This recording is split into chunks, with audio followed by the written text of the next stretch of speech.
Hello, now here's a little tutorial on Workshop 2. This is the data sheet, and there's two tabs. The first is New Cases by Age Group and State. So these are newly diagnosed cases in 2011. And we also have the number of people living with HIV by state. So you can think of this as the worksheet we're going to use to calculate prevalence. So back to new cases, we can calculate the incidence rate, and I've left this gray for you to go ahead and calculate it. Remember how we could do formulas in Excel. So say we wanted to multiply population times cases. Now we know that's not the correct way to do a rate, but let's say that's what we wanted to do. Then we just copy it and paste it down. So you need to put in the right formula for the rate, and then all you need to do is copy it and paste, and then you'll have rates for all of the states, and you can see these are by age group. So we have age group 13 to 24. As you go down further, we have 25 to 34, 35 to 44, all of the different states. And for the living with HIV worksheet, the most recent data was 2011 when I made this spreadsheet, and I have grouped this for all races, all genders, and all ages, so all adults and adolescents. So there's no age group breakout for this worksheet, but for this one there is. And so as we go through this, there's a couple things that may be tricky in this workshop, and one of them is that you're going to be asked to sum things by age group or by state.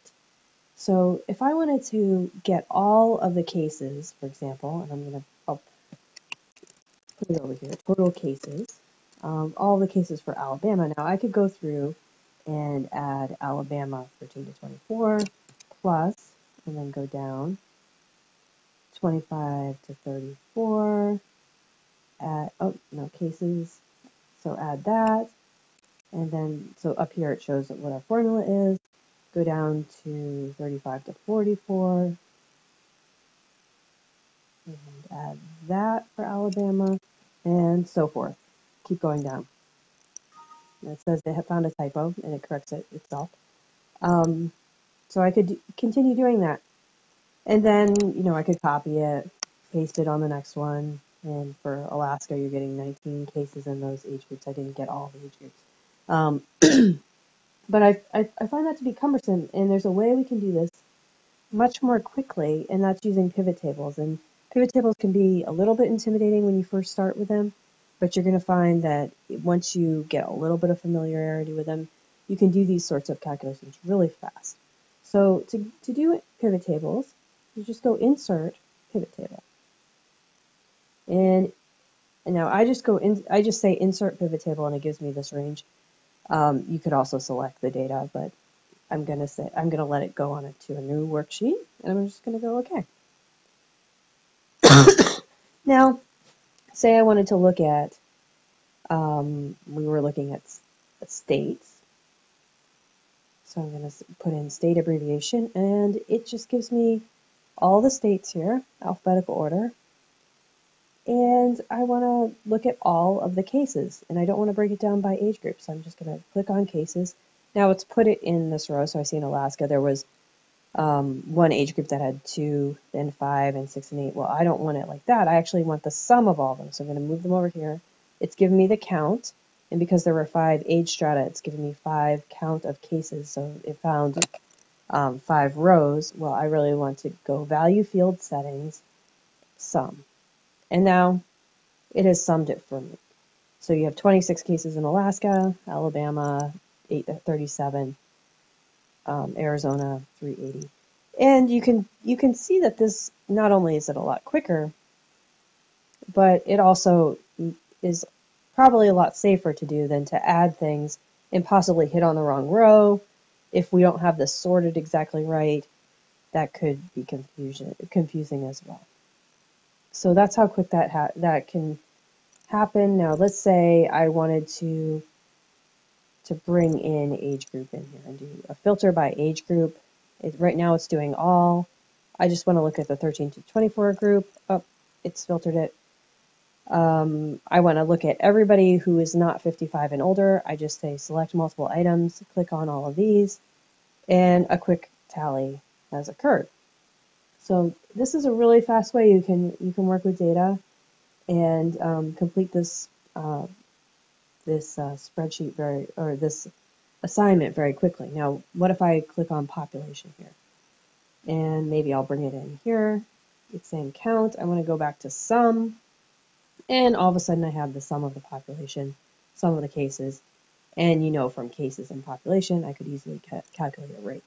So this is the type of thing that we can do pretty easily.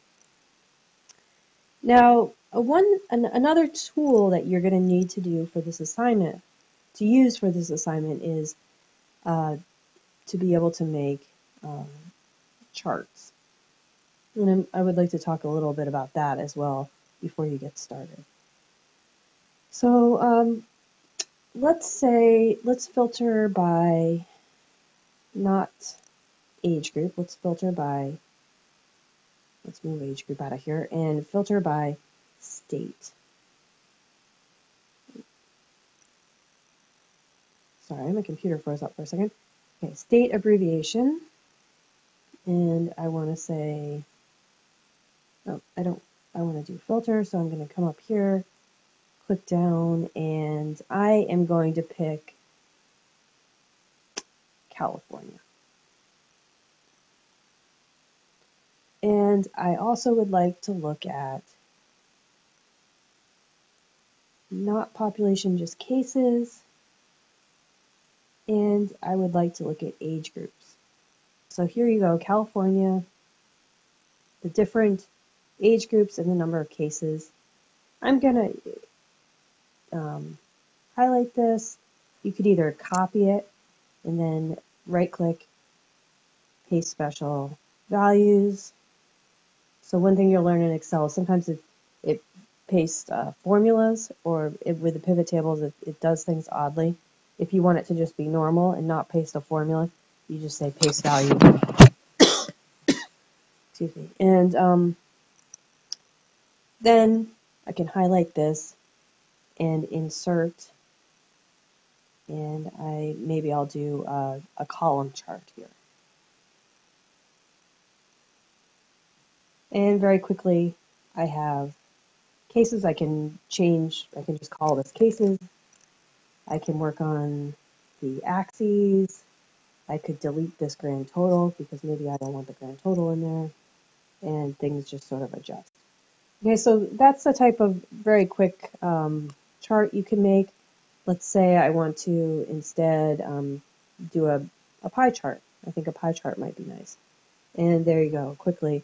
It's just basically insert, and then you click on the chart. What if I did a scatter plot? That's what I would get. That is relatively meaningless for this, or not meaningless, but it's not as helpful as some of these other charts. So as you make your charts, I know it's, for some of you this is a new skill. You're going to need to work a little bit on trying to figure out what the best type of chart is, fiddle around with some of these things. But really, it does do a lot of things automated for you. So as long as you get things in the right order, it should be pretty good. You could even do, from here, you can do insert pivot chart, and you can do the pivot, instead of, cutting and pasting it, you can do a chart right here. And look, it's just showing me all the different things that it can do. So I hope that's helpful to you. And when you do a pivot chart, you can also, I could just switch the state, and it really does it right for me right there. So please work with this and ask questions if you have them. But hopefully you'll learn a new skill that will be helpful to you. So thanks.